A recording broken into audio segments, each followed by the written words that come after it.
sections of the poem instead of feeling nervous.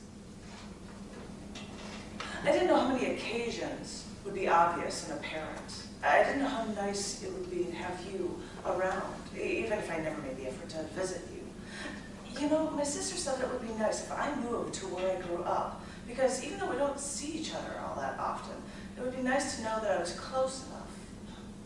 I think of you now, and I think after I've moved toward you and then I moved away, I think you're ingrained in my head now, and you and your stories. Because once, you and a girl you were on a date with, you met me at a 50s restaurant, and the waitress was insanely slow, and we couldn't get her attention. So you took your paper napkin and the plastic tropical drink sword and stabbed the paper napkin into a straw and said you felt like MacGyver with how he could flag down the waitress to actually get her attention. You see, these are the memories I have with you. They're just a little above and beyond what they call a duty, but I guess that's who you are. Well, we went to post-prom one year while we were in college, ganged up with our friends who were still in high school, and we ate at the top floor of the John Hancock building in Chicago for dinner. 95th floor, big windows, you have a view of either Lake Michigan or city lights of Chicago. And one of the high school girls, the date there, was afraid of heights. Well, they were all boyfriend and girlfriend, and theirs was their prom, so they were doing something extravagant. They didn't want to mess anything up and look too young. Versus you and I, of course, who knew everything at the ripe old age of 19, and we were there feeding each other portions of our food, and they were so shocked with us.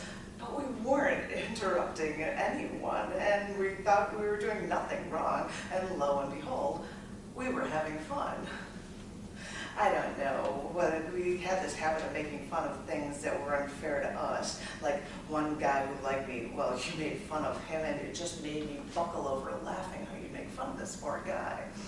No, but what I think I remember the most about you is when I flew across the country to see you, and you were working, and you gave me a map, and you gave me a key, and you told me just go out and do what you wanted. So I shopped and read in the sun and toured this college town near DC. And I felt like someone assumed, for once, that I was entirely capable of making my own choices and being in charge of my own life, which was nice, and I'm grateful for that. What's my point of all of this? Well, maybe the point that memories can sometimes seem poetic, but that it's nice when you don't have to feel nervous through life, and you can just make a point to live. How many people get a chance to do that?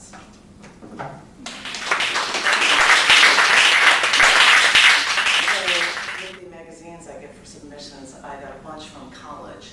I'm prefacing this, I didn't do this before. And I get a bunch that says, I got a phone call.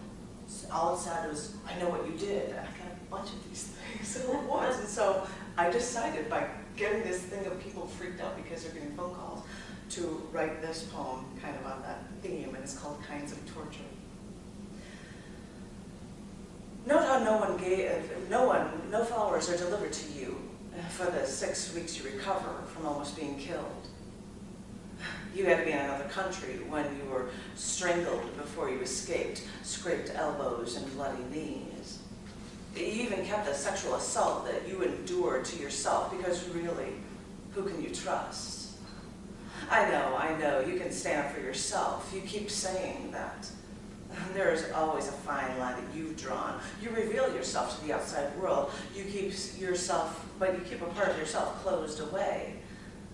You're on everyone's webpage. You're on every webpage. I know. I think it took you 20 years, though, to actually get your own cell phone. Necessity is what you say. But now that you've got it, you cherish it maniacally. I know that phone will eternally be by your side, and that is why you've finally given me my chance. I picked a random time. 9 a.m. sounds fine. I'll dial that magical number of yours. When you answer, I know what you did, is all I'll say before I hang up.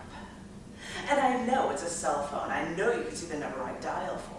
So I started by going to the airport and dialing from different payphones for the first week or two, until I realized that I could dial you with the internet and change my number every time. So I'm sure you check that number daily, searching helplessly for your lack of answers. How exasperating, with a daily dead end. I have no idea if you respond, since I hang up right away, but I'm thinking it has to be driving you crazy. I'm sure you're racking your brain. Wait, is it racking with a W or racking with an R? Maybe I should say racking with an R, because these few simple words, these simple calls every single day are torture for you, like a torture rack. I know you say you've been through it all, but this is only a few words. But it's a different kind of torture. And how do you fight that?